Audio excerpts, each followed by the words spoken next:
1939, the Second World War started, and they started to bring over prisoners of war here to Sachsenhausen. And these were people that fought bravely against the Nazi regime. So they were sentenced for treason against Nazi Germany, and they were being executed here on a daily basis. They dug out this trench in 1939, and they would line up the prisoners underneath their roof there. Soldiers would stand on that side, and then they would shoot them. After they dropped down dead, they would drag the corpses into the body cellar on the right. Now that is not open, but I'm going to show you one that is at the end of the tour. They would just stack the corpses on top of each other in big piles. And when that room was full of dead bodies, they would pull out the bodies from there and drag them into the garage that was behind you. There's no garage there now, it's just like a rectangle on the ground. There they would truck, they would fill the trucks with bodies. And then they would drive into Berlin. They would drive into Frankfurt, where they would burn them in a crematorium. So that was not practical. And in 1940 it was an accident. One of those trucks fell over and hundreds of bodies spilled out in the streets of Berlin. Can you imagine just walking down the street and all of a sudden it's full of emaciated bodies? Now the government somehow managed to get away with it. They told the population, oh, there's been an outbreak of cholera and we have to go and burn these bodies. But the commandant, he had a meeting with his men saying we can't drive into Berlin and burn bodies. We're going to have to bring some crematorium ovens over to Sachsenhausen. So they brought over 2 portable crematorium ovens. These ovens couldn't keep up with the workload. 24 hours a day they were being stacked with corpse after corpse after corpse after corpse. And in the end they had to build 4 permanent crematorium ovens, which are on the other side of that white wall. I'll show them to you very shortly.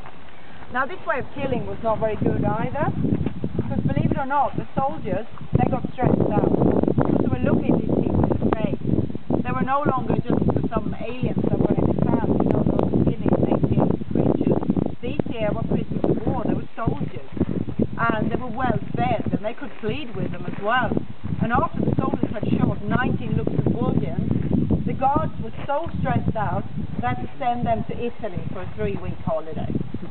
So the commandant said, we can't send everyone off on holiday every time they shot someone. We're going to find a more efficient way of killing. And of course everyone said, let's build a gas chamber. It's working very well with the handicapped people.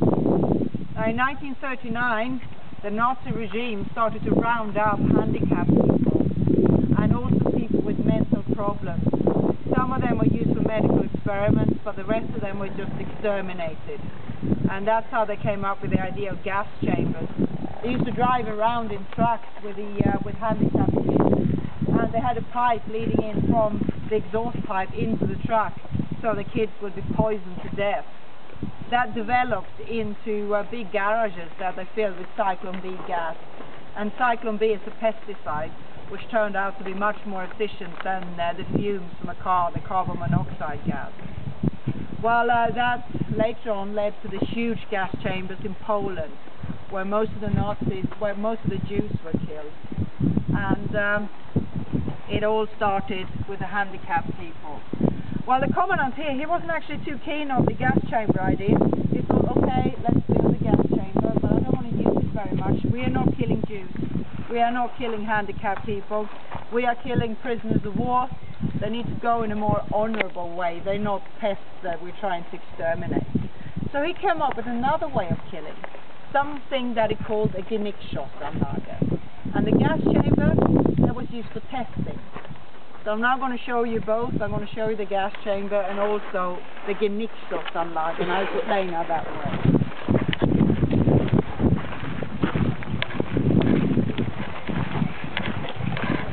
Just hold these up for me. The video is recording. I want you just recording when I'm going down. Yeah, sure.